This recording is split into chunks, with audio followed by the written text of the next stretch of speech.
Bonjour et bienvenue à une nouvelle vidéo sur la vérité concernant la religion. Ceci est mon premier vidéo sur cette chaîne depuis très longtemps. En fait, je crois que c'est depuis le 28 octobre 2023. J'ai beaucoup négligé cette chaîne. Je n'avais tout simplement pas ni le temps ni l'énergie à consacrer pour gérer deux chaînes YouTube. Comme beaucoup d'entre vous le savez déjà, j'ai une chaîne, ma chaîne principale, qui est La vérité sur les témoins de Jéhovah et Watchtower. Cette chaîne prend la grande majorité de mon énergie, ou à tout le moins, c'était le cas il n'y a pas si longtemps. Mais maintenant, je me suis retrouvé avec un nouveau travail et plus de temps. Donc, je peux consacrer certaine énergie à cette chaîne et je crois qu'elle est importante. Car il est vraiment important de nos jours de questionner la religion, de questionner les croyances des diverses religions dans le monde, les conséquences que ces croyances peuvent avoir sur les gens et tout le tort que la religion a causé au cours de l'histoire. Donc, ceci est une vidéo importante. Nous allons parler de la naissance de la religion. Pourquoi est-ce que les religions ont été créées? Car elles ont été créées non pas par Dieu, mais par les humains, comme nous allons pouvoir le constater dans quelques minutes. Et cette question-là est rarement posée. Les gens ne posent pas cette question-là à voix haute, même si cette question forme silencieusement la fondation de leur vie. Pourquoi est-ce que les religions existent? Non pas est-ce qu'elles sont bonnes, non pas est-ce qu'elles sont vraies, mais pourquoi est-ce qu'elles ont été créées pour commencer? Cette question va à la racine de la civilisation humaine parce que pour que quelque chose ait duré si longtemps à travers des siècles de guerres, d'empires, de sciences et de changements sociaux, il fallait qu'il y ait quelque chose de très puissant derrière ces religions. Mais cette puissance n'était pas divine, elle était psychologique. La religion n'est pas venue au monde à partir d'une révélation divine quelconque. Elle est venue au monde à partir de la peur de la mort, la peur de la souffrance, la peur de l'inconnu. Quand les premiers humains regardaient le ciel étoilé la nuit, ils voyaient un mystère. Quand leurs enfants mouraient d'une maladie, ils voyaient le chaos. Lorsque des inondations détruisaient leurs champs ou les éclairs frappaient sortant de nulle part, ils n'avaient pas de réponse. Et l'être humain ne peut pas survivre sans réponse. L'être humain a besoin de certitude. Il va donc inventer ses réponses si cela devient nécessaire. Ainsi, les premiers dieux n'étaient pas les dieux d'amour ou de sagesse, c'étaient des dieux de climat, les dieux de la guerre, les dieux de la fertilité et les dieux de la mort. Ils étaient des essais ou des tentatives pour expliquer la souffrance, pour contrôler ce qui ne pouvait pas être contrôlé. La tempête n'est pas juste arrivée, un esprit était en colère. La sécheresse n'était pas due au hasard, quelqu'un a péché. Ainsi, le monde n'avait pas l'air si chaotique, n'avait pas l'air si mélangé, ça devenait personnel. Et ainsi, les gens trouvaient un certain sens de sécurité, de certitude. Mais la religion offrait plus que des explications faciles. Elle offrait une hiérarchie. Dans une tribu, quiconque disait parler avec les dieux avait de l'influence. Le chaman n'était pas qu'un simple guérisseur. Il était le gardien de la divinité, de la volonté divine. Au fur et à mesure que les sociétés grandissaient, ce rôle s'est étiré.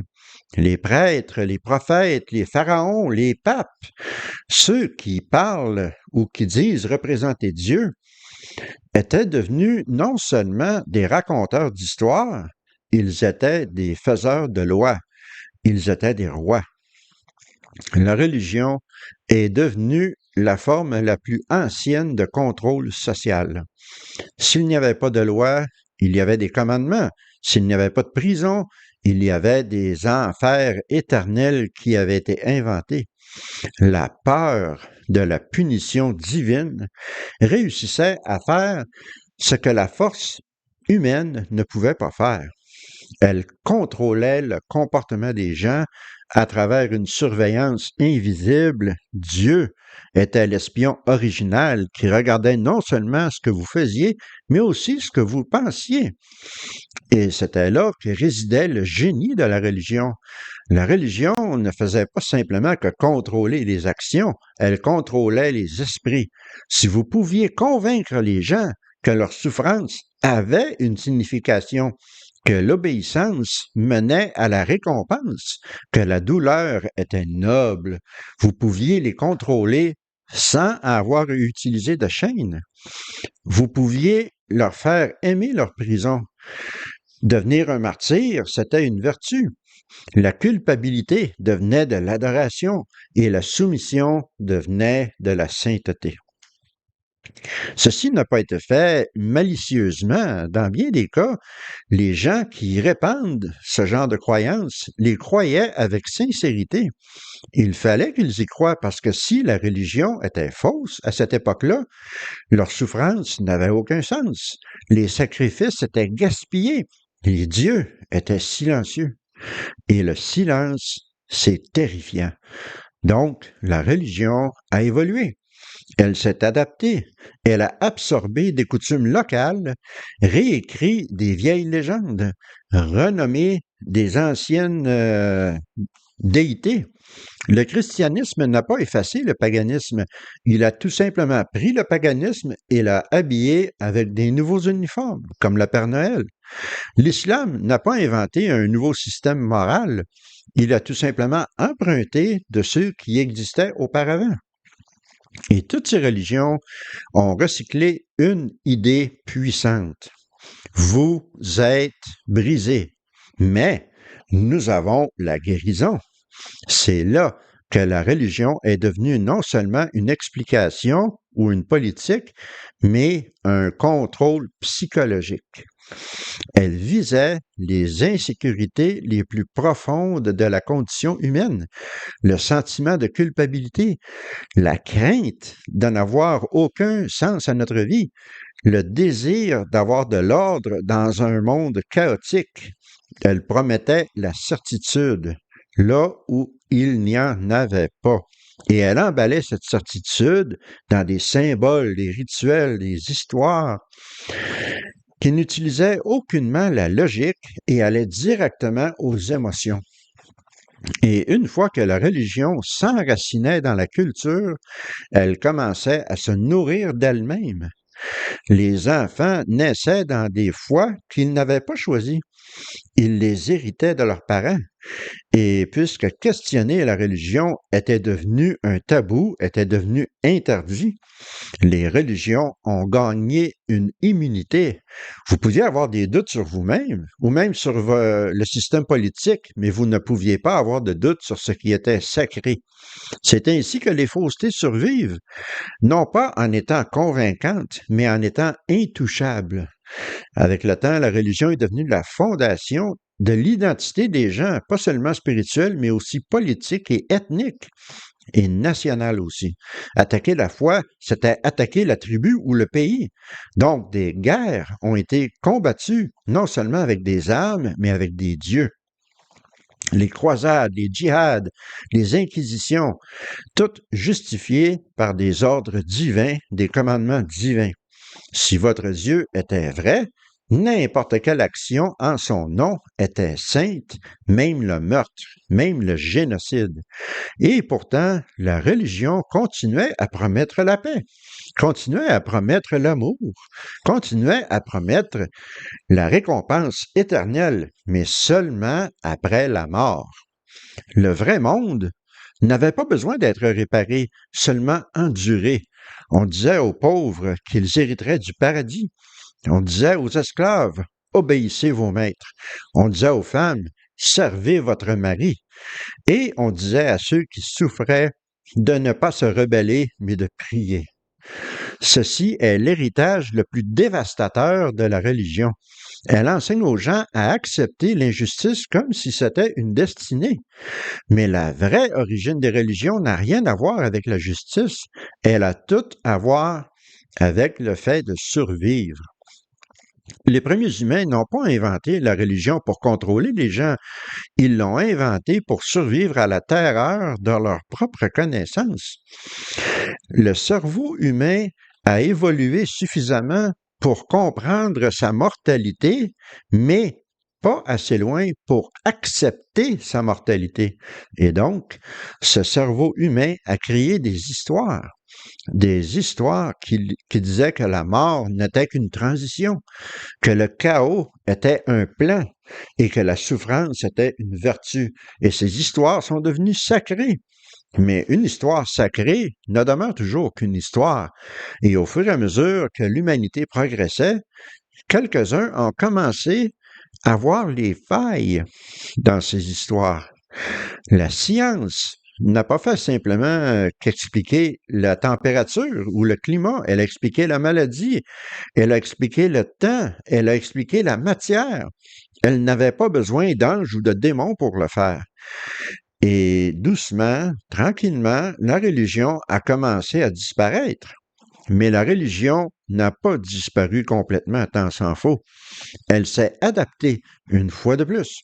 Elle est devenue plus douce.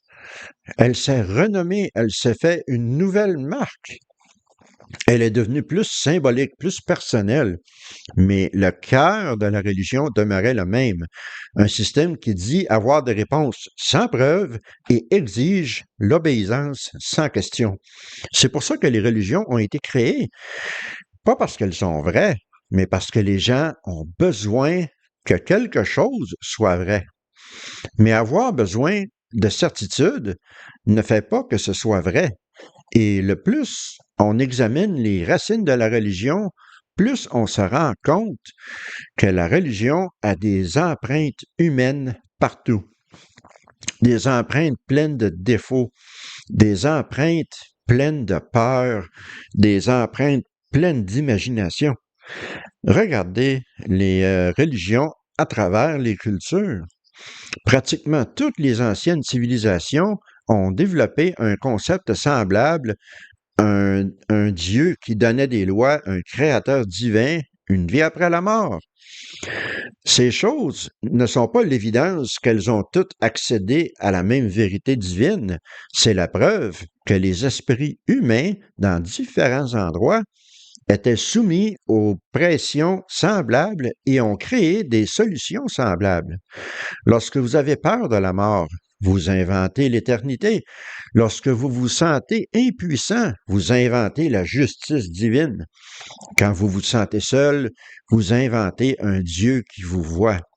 La religion est un miroir non pas de la divinité, mais des besoins humains. Et quel est le besoin humain le plus grand? Le besoin d'appartenance, le besoin d'un sens à la vie, le besoin de certitude et le besoin de réponse. Même les mauvaises réponses sont préférables qu'aucune réponse.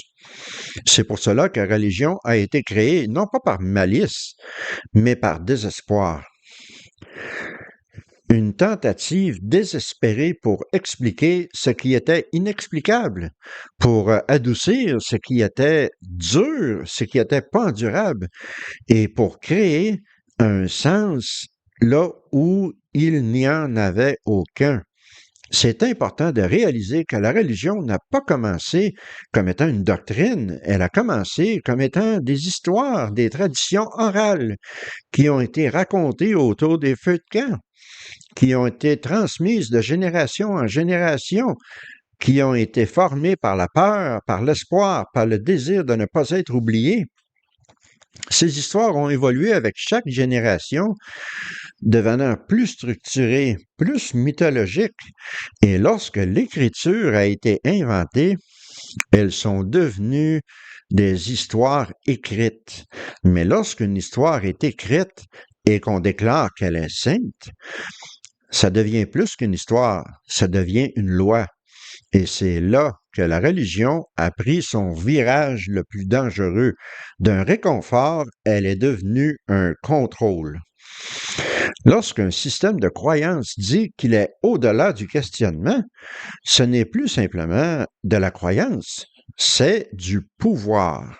Et le pouvoir trouve toujours une manière de se protéger. Au fil des siècles, les religions ont construit des structures autour d'elles-mêmes, des institutions, des hiérarchies, des rituels pour préserver leur autorité et leur pouvoir. Et ceux qui mettaient ce pouvoir en question étaient étiquetés comme étant des hérétiques, des blasphémateurs, des infidèles. Questionner la religion, ce n'était pas seulement dangereux, c'était punissable. Pourquoi? Parce qu'une fois que les gens commencent à questionner les racines de la religion, ils réalisent que son autorité ne vient pas d'une source divine. Elle vient de tradition, de répétition et de manipulation émotionnelle. Voici ce que peu de gens sont prêts à admettre. C'est les choses que je viens de dire. Ce sentiment d'être sacré n'est pas une preuve de vérité, c'est une réponse psychologique, une réaction apprise. On vous a enseigné ce qui est sacré, vous avez été entraîné à sentir la révérence. Et tout ce qui dérange ce sentiment, n'importe quoi qui exige des questions inconfortables, eh bien cela semble être une attaque. Mais les questions ne sont pas de la violence.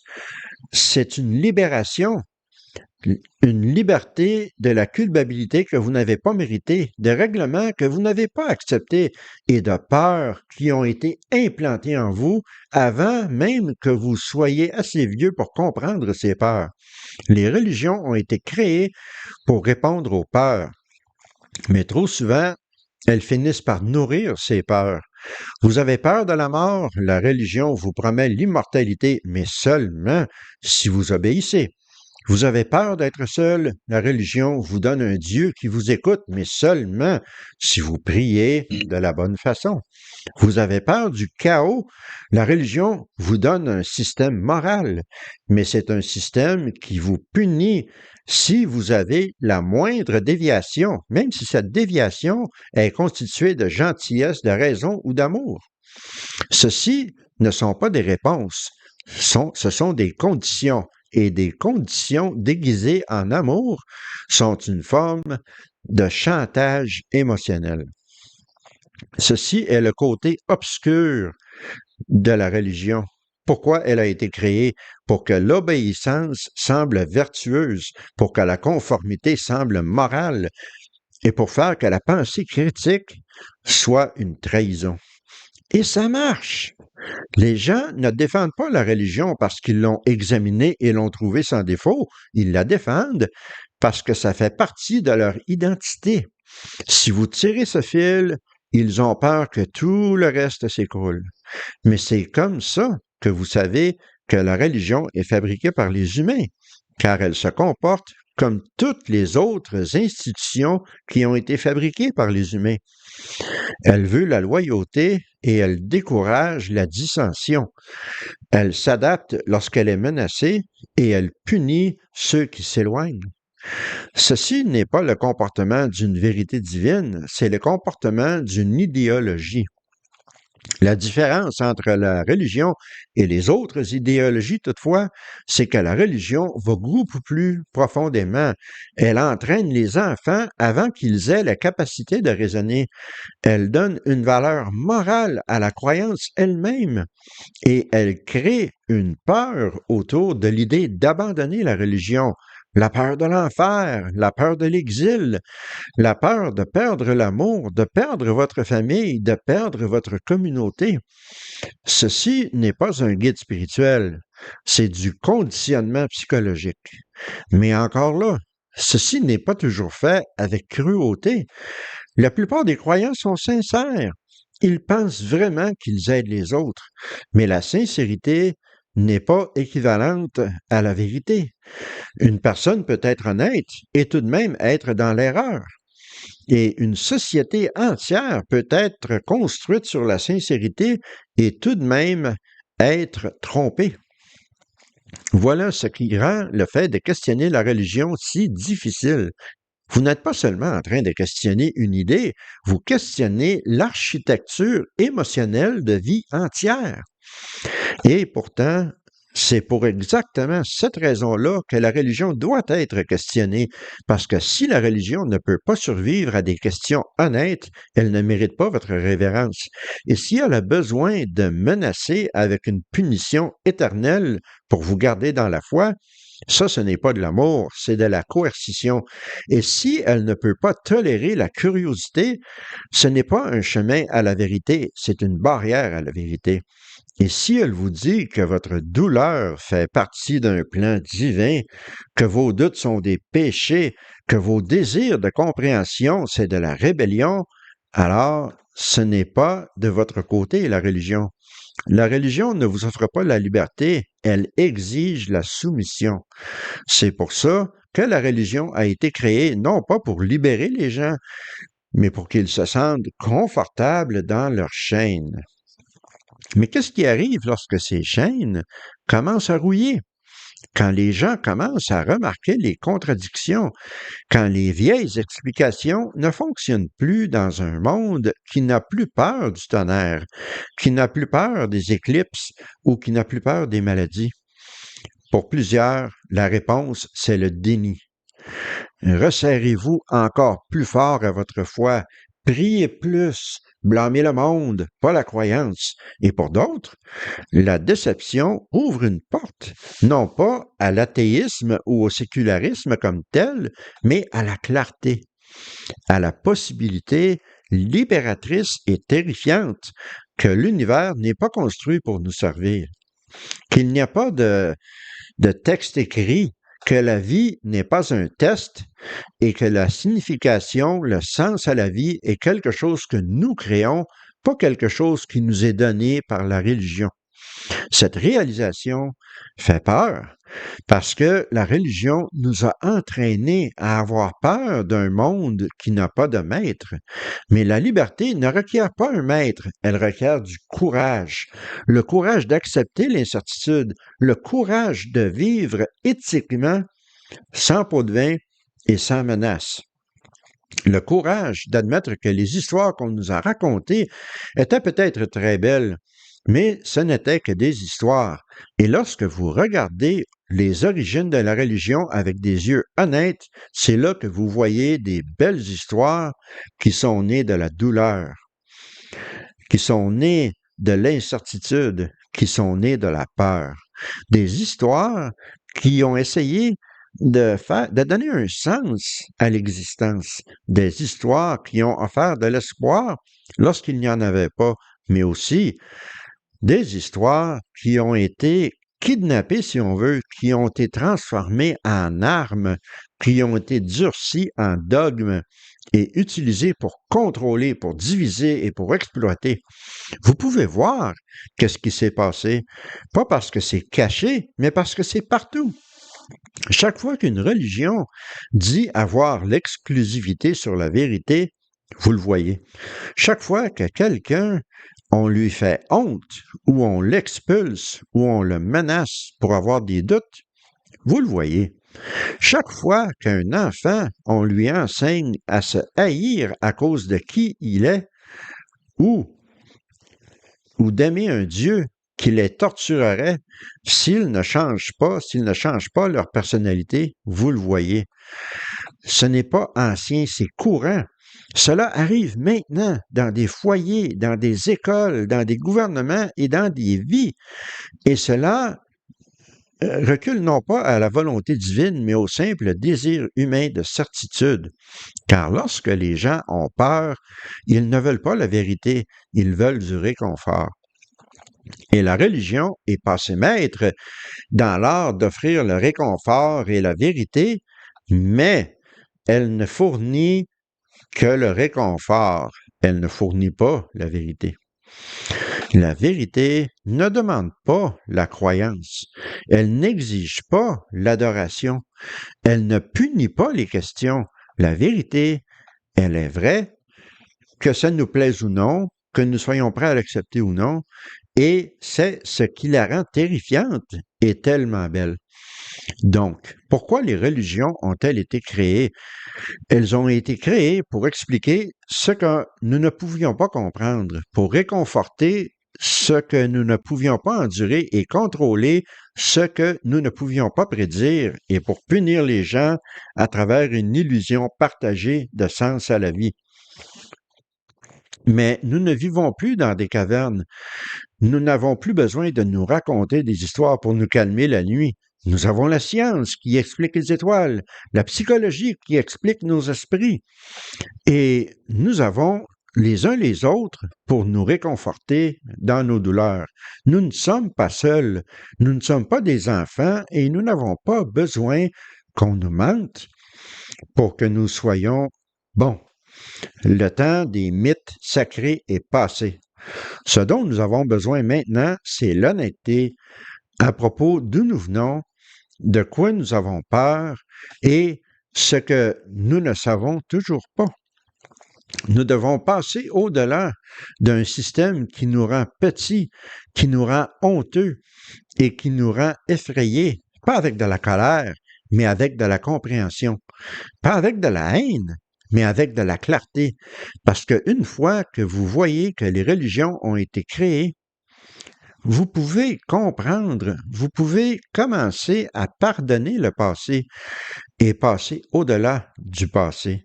Non pas dans le nihilisme, mais dans la liberté, dans la responsabilité, dans une vie qui a un sens, non pas parce qu'il a été écrit dans un livre sacré, mais parce que vous écrivez ce livre à chaque jour. Et dans cette réalisation, il y a quelque chose de beaucoup plus puissant que n'importe laquelle foi. Il y a une clarté, non pas le genre de clarté qui va vous aveugler avec une certitude, mais le genre qui vous rend humble devant l'univers. Parce que la vérité, c'est que nous n'avons pas besoin de Dieu pour que la vie soit sacrée. Nous avons simplement besoin de voir la vie face à face, de la confronter avec bravoure et de la vivre pleinement, sans peur, sans culpabilité et sans permission. Ceci conclut la vidéo d'aujourd'hui. J'espère que vous l'avez trouvé intéressant. Je vous reviendrai la semaine prochaine avec une autre vidéo qui parlera de la religion. D'ici là, je vous souhaite une bonne semaine et à la prochaine.